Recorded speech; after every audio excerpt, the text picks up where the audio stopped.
Welcome to our channel শুভ ষষ্ঠী।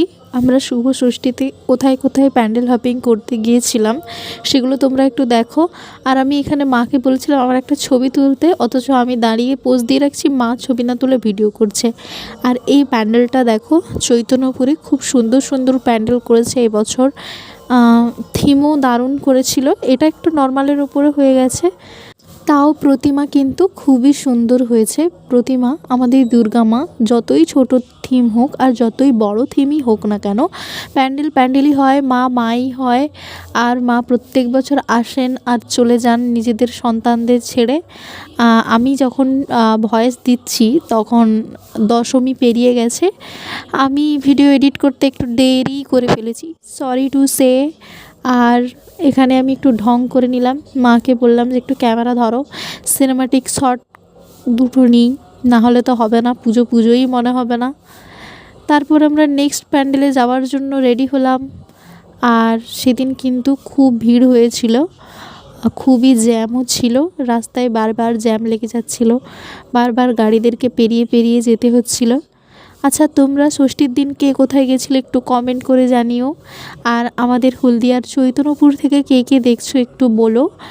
আর একটা ভালো জিনিস কি জানো তো, মায়ের সঙ্গে ঠাকুর দেখতে বেরিয়েছিলাম, গাড়িগুলো যাচ্ছিল রাস্তা থেকে, মা এত সুন্দর করে আমাকে গার্ড করে নিয়ে যাচ্ছিল।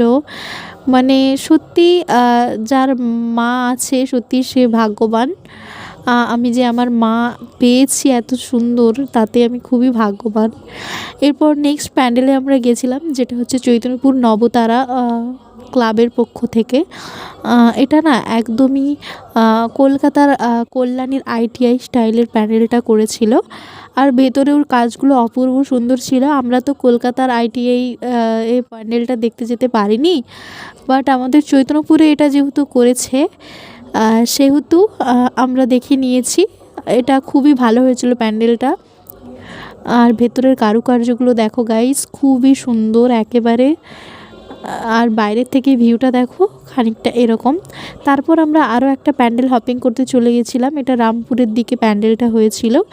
আর এটা না একটা এর থিমটাই হচ্ছে বই। এখানে দেখানো হয়েছে যে যাদের আসলেই যারা বই পড়ে তাদের প্রকৃত শিক্ষাটা হয়ে যায় আর তাদের প্রকৃত বিকাশ হয়। যারা বই পড়ে না তাদের বিকাশ, চেতনার বিকাশ হয় না।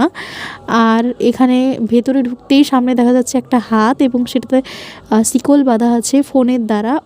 অর্থাৎ আমরা অনেক কিছুই করতে পারি, কিন্তু ফোনের জন্য আমরা বা ফোনের প্রতি এতটাই অ্যাডিক্টেড যে আমরা কিছুই করে উঠতে পারি।